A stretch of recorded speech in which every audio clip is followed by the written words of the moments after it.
राजधानी दिल्ली में केजरीवाल को ट्रांसफ़र पोस्टिंग की पावर मिलने के बाद मोदी सरकार ने अध्यादेश लाकर फिर से दिल्ली के एलजी को बॉस बनाने का दांव चला, तो उस दांव को पलटने के लिए दिल्ली के सीएम अरविंद केजरीवाल इन दिनों विपक्षी पार्टियों का समर्थन जुटाने निकल पड़े हैं।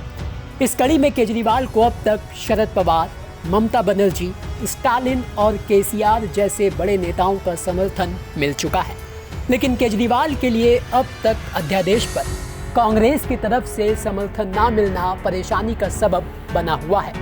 तो वहीं उससे भी बड़ी मुश्किल है उन दो नेताओं का समर्थन जुटाना जिनके बिना केजरीवाल को उनकी पावर नहीं मिल सकती।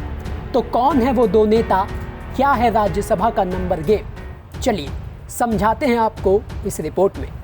सबसे पहले तो आपको बता दें कि जिन दो नेताओं का जिक्र हम कर रहे हैं, जिनके बिना केजरीवाल को उनकी छीनी गई पावर नहीं मिल सकती, वो नेता हैं आंध्र प्रदेश के सीएम और वाईएसआर कांग्रेस के अध्यक्ष जगन मोहन रेड्डी और उड़ीसा के सीएम और बीजेडी के अध्यक्ष नवीन पटनायक। ये बात अरविंद केजरीवाल भी अच्छे से जानते हैं और यही वजह है कि झारखंड में जब इन दोनों नेताओं को लेकर अरविंद केजरीवाल से सवाल किया गया तो सुनिए उन्होंने क्या कहा। उनको भी करेंगे, सबको सबके पास जाएंगे। और मैं समझता हूं कि ये लड़ाई केजरीवाल की लड़ाई नहीं है, ये लड़ाई केवल दिल्ली के लोगों की लड़ाई नहीं है। केजरीवाल किसी भी राज्य के खिलाफ ऐसा अध्यादेश लाया जा सकता है। पूरे देश के अंदर हम देख रहे हैं कैसे गैर बीजेपी सरकारों को तोड़ के, मोड़ के, खरीद के गिराया जा रहा है। झारखंड के अंदर मैं हेमंत जी को बधाई देना चाहता हूं कि यहां भी उन्होंने कोशिश की इनकी सरकार तोड़ के गिराने की, लेकिन इन्होंने उनकी षड्यंत्र को असफल कर दिया। कहीं पे ये लोग एमएलए खरीद लेते हैं, इनके पास तो बहुत पैसा हो गया, अब एमएलए खरीद के सरकार गिरा देते हैं। कहीं पे ये लोग ईडी और सीबीआई के केस करके एमएलए तोड़ के सरकार गिरा देते हैं।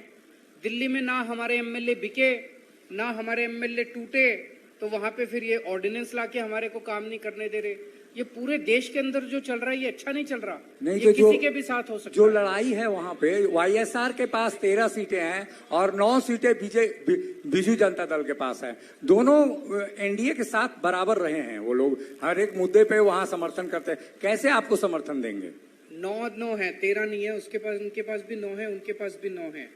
तो मेरा, वो दोनों भी इम्पोर्टेंट है हमारे लिए। तो एक एक सीट इम्पोर्टेंट है और मैं तो हर बीजेपी के सांसद को भी चिट्ठी लिखूंगा कि ये लड़ाई आपकी बीजेपी की पार्टी की नहीं लड़ाई है, ये लड़ाई देश की लड़ाई है, ये लड़ाई आजादी की लड़ाई है, हमारे देश के अंदर जनतंत्र को कायम रखने की लड़ाई है।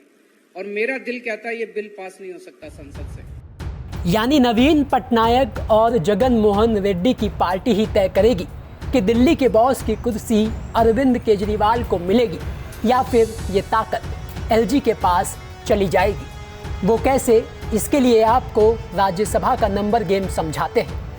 बता दें कि मौजूदा समय में राज्यसभा में कुल 238 सदस्य हैं। राज्यसभा में बहुमत के लिए 120 सदस्यों का नंबर चाहिए होगा, जिसमें बीजेपी की अगुवाई वाले एनडीए के पास 110 सदस्य हैं, तो वहीं कांग्रेस की अगुवाई वाले यूपीए के पास कुल 64 सदस्य हैं।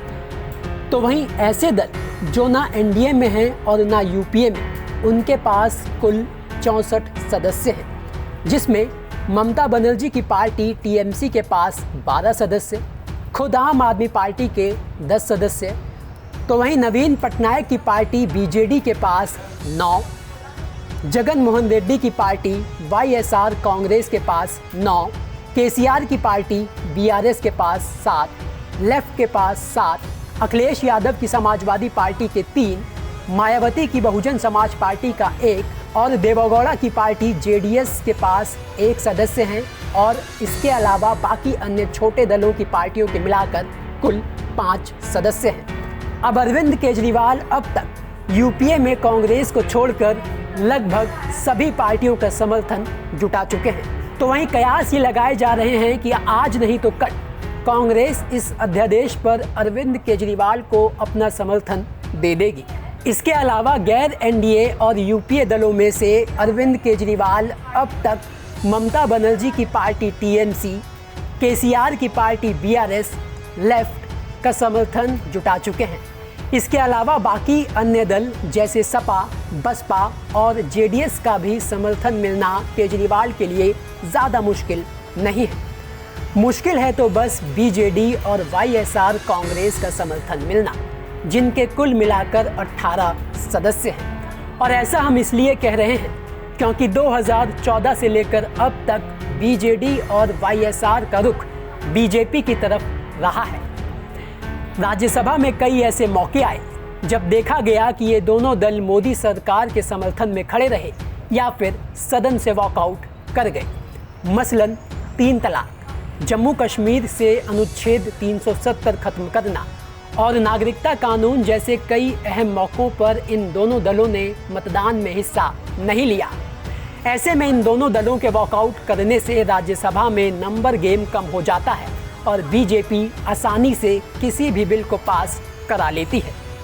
अब आप समझ गए होंगे कि दिल्ली से जुड़े अध्यादेश पर अगर राज्यसभा में बहुमत का शक्ति परीक्षण हुआ तो केजरीवाल के साथ साथ सभी पार्टियों की नज़र इन दोनों दलों पर रहने वाली है, क्योंकि अगर केजरीवाल को सभी विपक्षी पार्टियों के साथ जगन मोहन रेड्डी और नवीन पटनायक की पार्टी का सहयोग मिला तो मोदी सरकार के लिए अध्यादेश को संसद से मंजूरी दिलाना लगभग असंभव होगा।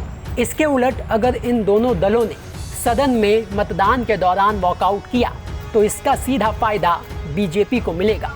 अब अरविंद केजरीवाल इस लड़ाई को पहले ही 2024 का सेमीफाइनल बता चुके हैं।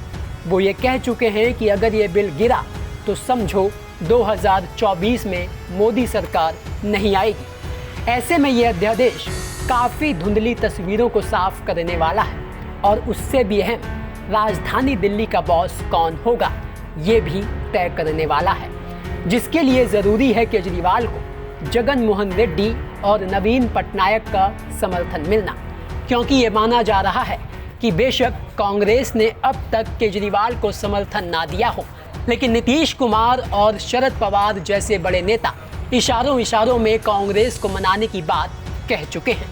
ऐसे में देखना ये होगा कि जगन मोहन रेड्डी और नवीन पटनायक का समर्थन केजरीवाल जुटा पाते हैं या फिर नहीं। ब्यूरो रिपोर्ट, दिल्ली तक।